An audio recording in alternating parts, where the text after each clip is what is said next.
I have been meaning to do this since I picked up this Jupiter-8 last year, because the Super 8, as you can see, is absolutely dripping with Jupiter-8 vibes. So I thought we could do a little thought experiment, forget all the history, forget all the amazing tracks and the amazing people that have used the Jupiter-8 over the last 40 odd years, forget all the emotions, just have a play with them, listen to them as two separate synths. Does the Super 8 cover what the Jupiter-8 can do? It's not a clone, it's not meant to be identical, I'm not expecting them to be, but two synths there, which one would you prefer to have in your studio? And I think, you know, once we've been through everything, looked at the specifications, tried all the different features or looked at what the different features are, you know, I think there's only going to be one clear winner, perhaps. But it might surprise you. At the end, I'll tell you the cost to these, and you might be surprised that one of them is worth 6, 7 or 8 times the price of the other,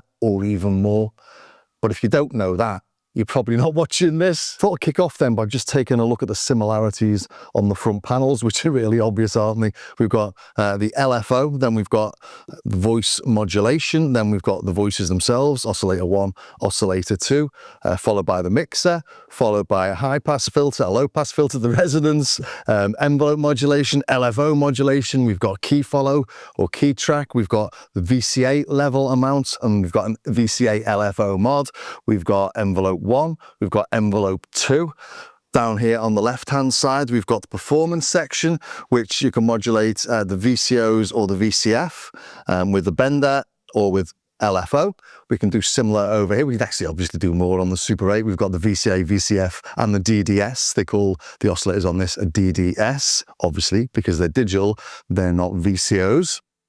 So you can see why it's a bit of a valid comparison. Is the Super 8 a modern day take on the Jupiter-8? Not a modern day clone, a modern day take. And when you look at the Jupiter-8 itself, 1 LFO, 2 VCOs, 2 envelopes, a high pass and a low pass, it's an incredibly simple synth. Modern synths tend to be much more feature packed. So let's take a look at some of the stuff the Super 8 can do that the Jupiter-8 can't. And I say some of the stuff because I'm bound to miss things. So I'm not trying to do a comprehensive demo of the Super 8 here. Starting over here with the LFO, let's modulate the VCF with the LFO. Let's just bring that down, put a bit of resonance on so you can hear it. That's pretty fast, but we can go into audio rates. We go to the high frequency here. I'll then go into high frequency tracking.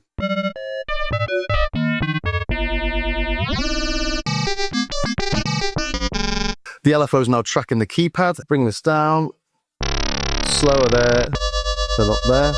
Then we've got different reset modes as well, which I'm not going to go into here, but we've got this lovely thing here. If I take out a binaural mode, this spread, take that off again and just have a nice sort of pad-y sound.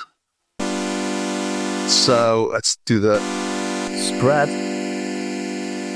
So when we're not in binaural mode, this here is a stereo spread. But if we are in binaural mode, this alters the phase of the LFO on the left and the right. So let's bring in the LFO mod again. Let's take it off high frequency mode.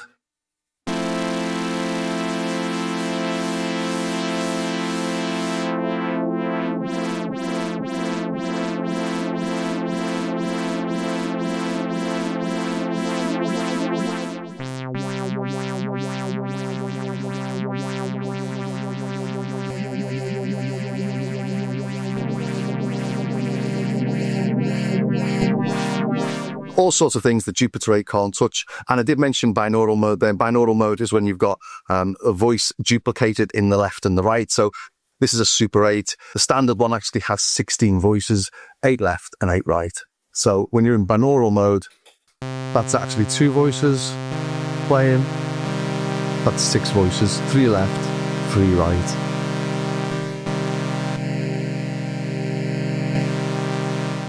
So talking of the voices, going to the modulation section over here, we've got this Super DDS. So if I just played a single tone, let's turn that off. Turn it on.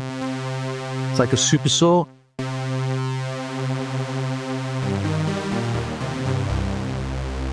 Again, Jupiter-8 can't do anything like that.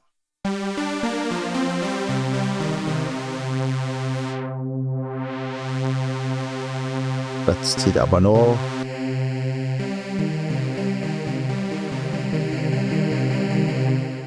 So it's really easy to get those big, rich pad tones on this. So remember, this started off as an initial patch. We'll just initialize it again. Shift, initialize. DD mode on.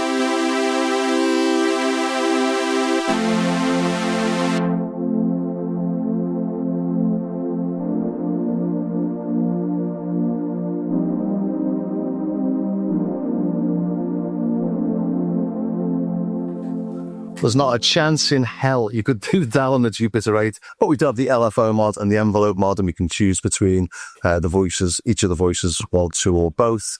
Then we've got pulse width modulation down here. Pulse width modulation up here is slightly different on voice 1 than on voice 2. On voice 1, we can put in 2 different wave shapes, an A and a B, and the PWM on voice 1 modulates between them.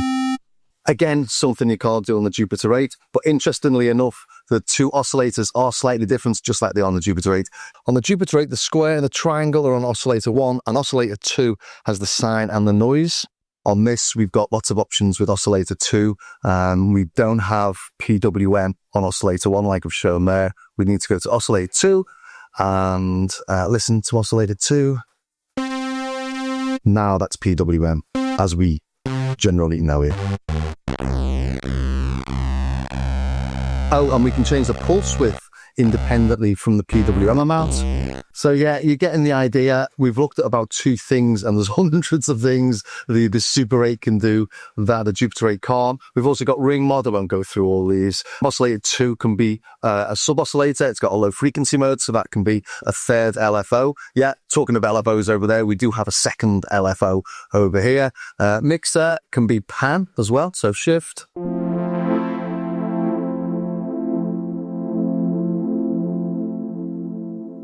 Going to the VCFs, we've got a drive on the VCF. This has only got 24 dB, not 24 and 12. We've got key tracking. We've got envelope selection of 1, 2, or 1 and 2. And we've got oscillator mod for the filter over here. So let's do oscillator modulation on that.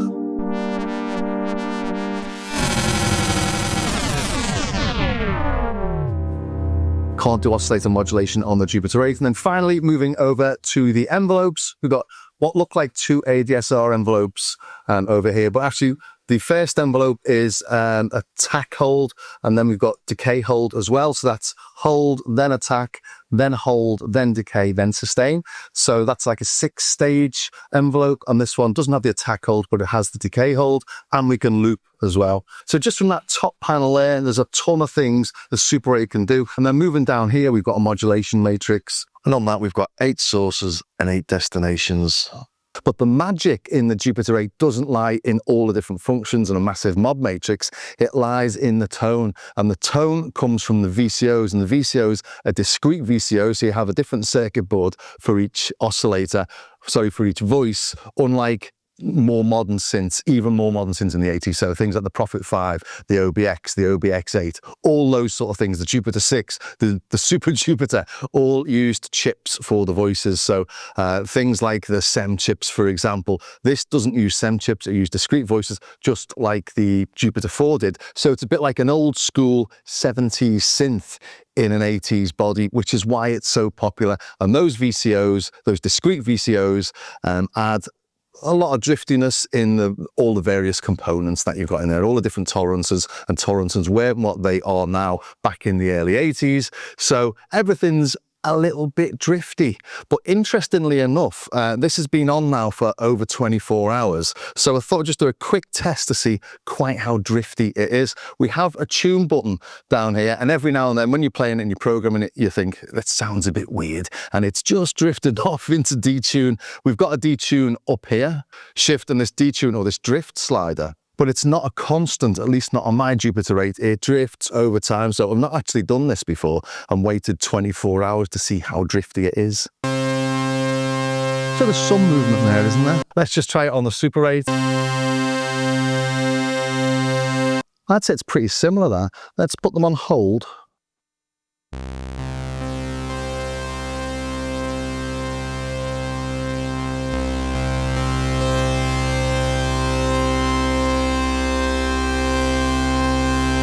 That That was a shock to me because I thought the Jupiter-8 would be a lot more drifty. I thought you'd see a lot more movement and hear a lot more movement in those peaks. Right, I'm going to push the tune button. So 4 of the voices, 25 cents out. So I'm going to have to turn it off and see what happens. It's not done that before. That's what happens when I leave it on for 24 hours. So yeah, that's annoying. The joys of vintage synths. Here we are then an hour later and it seems to be back in tune. But it is quite stable even though over time it goes out of tune.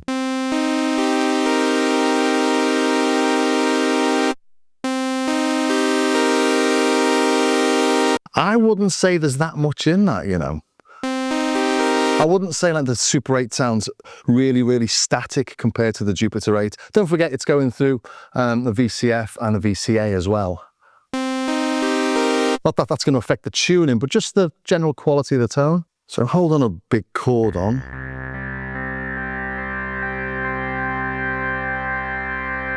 I'm doing that up here as well.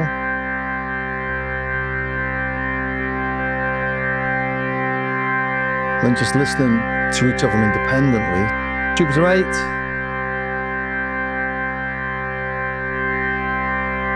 Super 8. Let's try it again. Jupiter-8. Super 8. Jupiter-8 again. Now let's add a little bit of drift to the Super 8.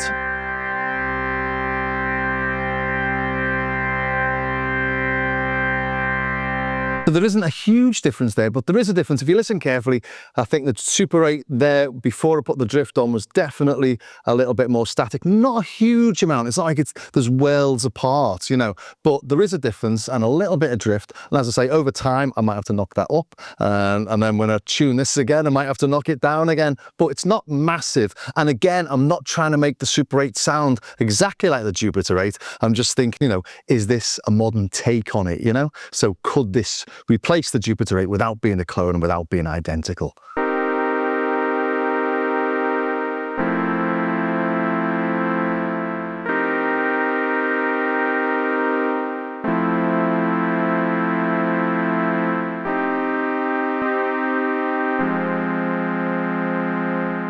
I know if you love your Jupiter-8s, nothing's going to compare to it, but that isn't bad, considering it's not really trying to be a Jupiter-8, but you can get them closer together. So I have prepared some sounds. That intro track, for example, I was messing around trying to do bits and trying to get them to sound similar, and I put that up on Instagram, and a couple of people were like, well, it's a really simple sound, isn't it? But that's what you get from the Jupiter-8. You don't get much more than what you see on the front panel. It's not like there's a huge modulation matrix in here like there is up there. But even when you're doing something really simple like that, I've got to make sure that it's really precise. Otherwise, people will pick out, well, this one sounds brighter, this one sounds duller, this one sounds thicker, this, you know. So everything has to be as matched as I can possibly get it. So it's quite a complex thing, to be honest, because if I put like an LFO on, so let's add some LFO to the filter.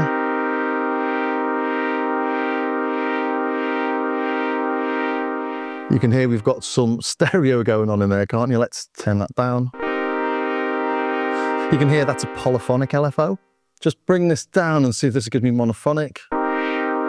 That's better. So trying to do that down here.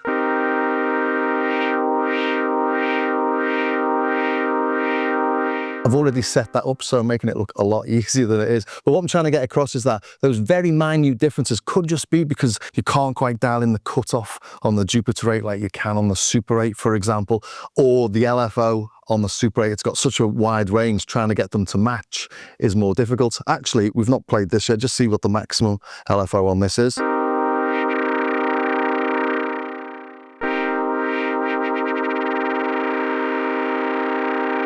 So it's about the same in low frequency mode, but on this, obviously, like I showed earlier, you can go from there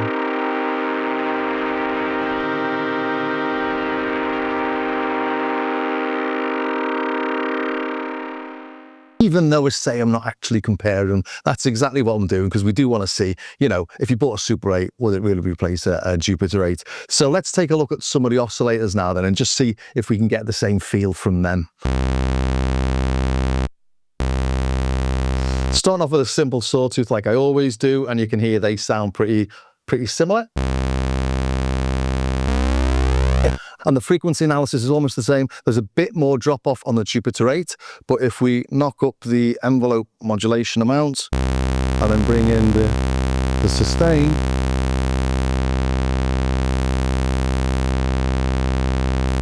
you can hear that's got quite a dramatic effect on the top end, more than I was expecting actually. The Super 8 does something similar. It starts off brighter, but bring the envelope amount up and then the sustain. There's a tiny bit more drop off on the top end on the Super 8, but it's nothing I think anyone would really notice. But it is there if we're being pedantic and we're listening to everything in this. Let's go over to, let's go over to the, what have we got here, the triangle. Okay. Super 8's cleaner, it doesn't have that little buzz of the Jupiter 8. So if you're relying on the buzziness of a triangle wave in the Jupiter 8, you're not going to get that from the Super 8, although you could sample it and then throw it into the digital waves. Let's do a bit of PWM. LFO.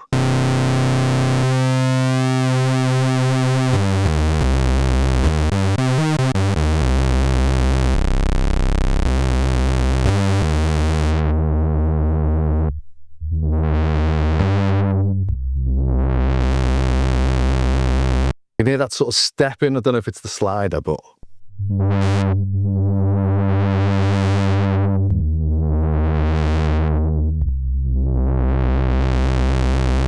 On the Super 8, we have to be on DDS2, so go to DDS2 and put it onto a pulse.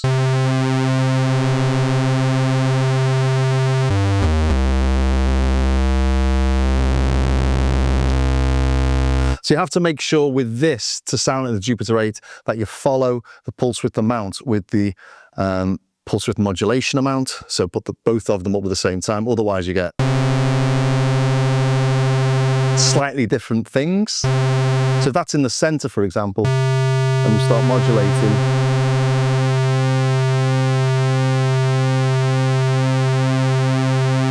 it modulates around the center, and that's not how the Jupiter 8 does it. So the center of the modulation moves as well. That means we're going to have to move that. So to do the same thing.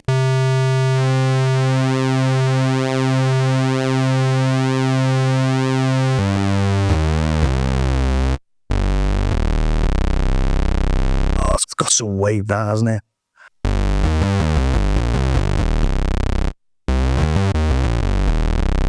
So they don't sound identical, I'm not expecting them to. They have got their own characters. Let's have a listen to the square on its own. Got a bit more of a gruff tone on the Jupiter 8. And we can probably add those little intermediate harmonics there by knocking it off being an exact square on the Jupiter 8. So, yeah, we're getting really close there actually, aren't we? Cool. So the next thing I wanted to look at was the filter, and in particular the filter modulation amounts, not the actual filter itself. They are different. They're not going to sound the same. Let's have a listen to the differences there, and then the modulation amount, because what I've found is the Super 8 has got a lot more modulation range than the Jupiter 8, which is different to the Super 6 versus the Jupiter 6 demo it is, where it was the other way around, where the Jupiter 6 has much more modulation range than the Super 6. So maybe an improvement on the Jupiter 8 by the Jupiter 6 was an increasing modulation range. I'll show you what I mean. I set that up really to listen to the envelopes and the envelope shapes, but what I noticed while I was doing that was this.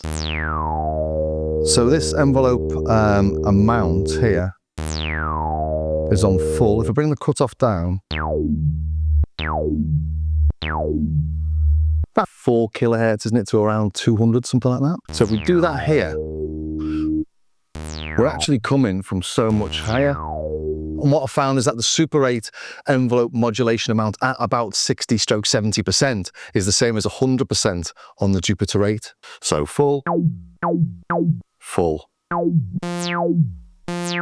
And the same goes for the LFO modulation as well. The Jupiter 8 is on full, but when we put this on full,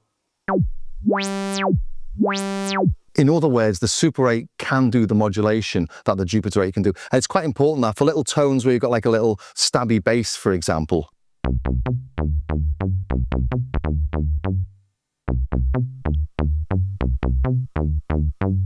It's important you've got enough modulation there to get that depth of envelope. Otherwise, it just sounds a bit lame. So some synths will only take it to there. And the envelopes are important there as well. Here's a couple of waveforms where they're both on a full attack, full decay, 50% sustain and full release. And you can see they're similar-ish, although looking at something a little bit faster, the Jupiter 8's a little bit more exponential than the Super 8. So trying to match the tones sometimes is a bit difficult. But again, super picky that, isn't it?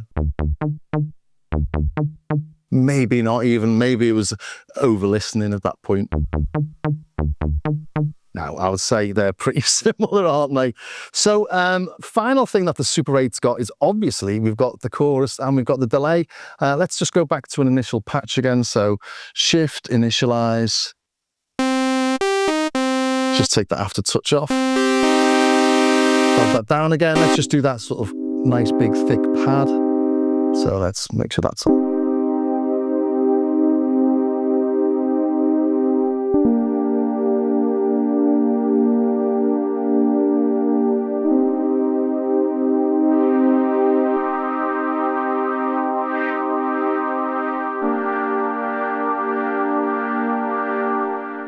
To do something like that on the Jupiter 8, have to bring in the second oscillator, slightly detuned.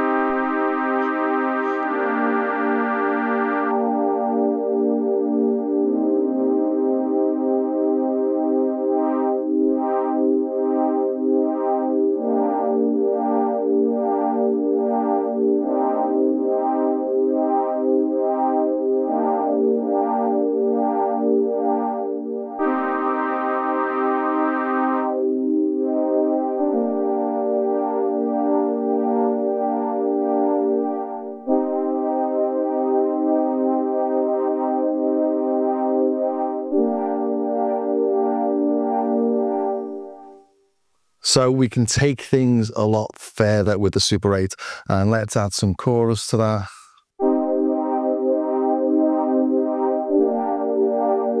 Of course you can add chorus to a Jupiter 8, but not without a chorus pedal.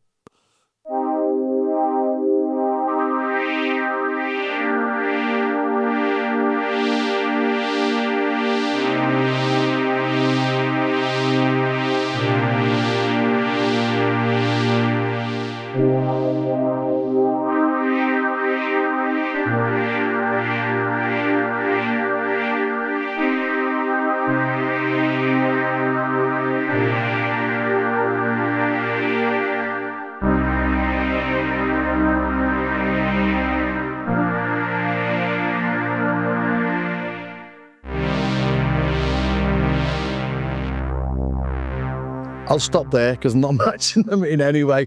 Last thing I think I want to look at is the cross mod, and I have created the cross mod patch. They do sound different again. I like to say this isn't about the Super 8 sounding identical, it's does it do the similar things? Can it be a modern replacement?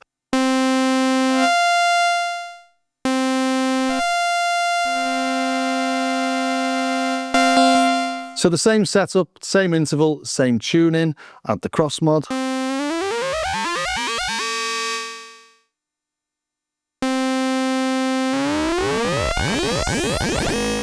A lot smoother to do on the Super 8, but it's a different tone.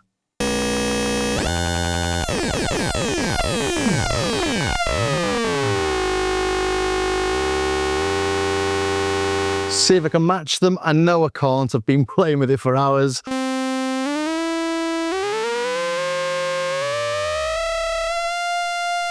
Let's get to that sort of octave.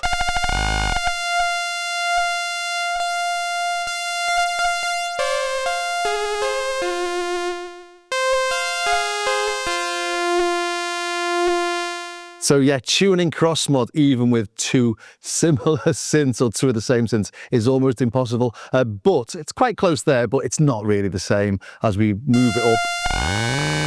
It's a lot sort of harsher, it's like deeper modulation.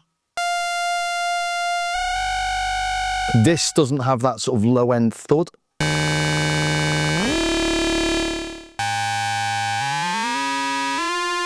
It's much softer on the Jupiter-8, and I know these aren't the sort of tones that you generally play on a Jupiter-8, but they are there and they're quite nice.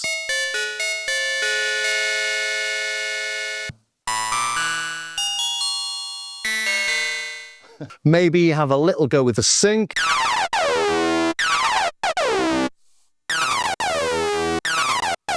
But again, I could maybe spend longer doing it and get them a bit more precise. So to get back to the initial premise, could the Super 8 be considered a modern day take on a Jupiter-8? Well, I think so, to be honest. It's not identical, it's not, you know, I keep on saying this because I will get pulled apart if I say they are, because they're not. I've just shown that they're not. But in the studio, if you want something with a simple interface, we've got it here.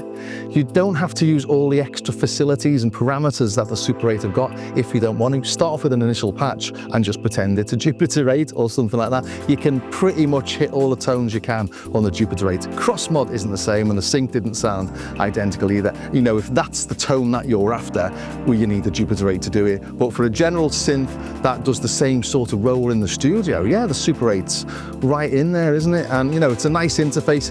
I would say with the Super 8, sorry, that the modulation matrix, if you pick up a preset and you're not quite sure what's happening, you're never going to figure it out. Whereas other things with screens will actually tell you what's happening. So I tend to do everything from scratch on it because, well, it's a nice instrument to use. Then you've got the binaural effect in there. You've got those nice wishy-washy sort of LFOs. You've got the Super DDS over here. You know, it's a nice instrument, possibly a little bit more hi-fi than the Jupiter-8. I'm not sure. I keep on changing my mind. I did do this whole video yesterday and did it all out of focus. So I'm doing it again. And after playing it today, yesterday, my conclusion was the Super 8 sounds a little bit more hi-fi. I'm getting a little bit more bass, I think, from it. It sounds a little bit, or the Jupiter-8 possibly feels a little bit more band limited, like the 909 does. You know, it just takes off a little of the low end. But playing it today, I've not felt that. So swings and roundabouts, I suppose. But does the Super 8 sound really static? I don't think so. I think, you know, especially now you've got the drift parameter that wasn't in the Super 6, you know, you can get super close. I'm not saying the VCAs sound identical and the filters definitely don't sound identical, but, you know, I'll stop talking now, and I hope that was some use to somebody somewhere. If it was, please do subscribe, ring the bell, join me over on Patreon. I've got patches, samples, tutorials and other bits and bobs you can download. Also do take a look at my starskycarr.com website. Again, patches and samples, things you can buy, free stuff and cheap bits and bobs on there as well. It all helps to support the channel, whatever you purchase. So thanks for staying to the very end. I hope you enjoyed that. I've been meaning to do this for about a year now, so thanks for sticking around, and I will see you next time.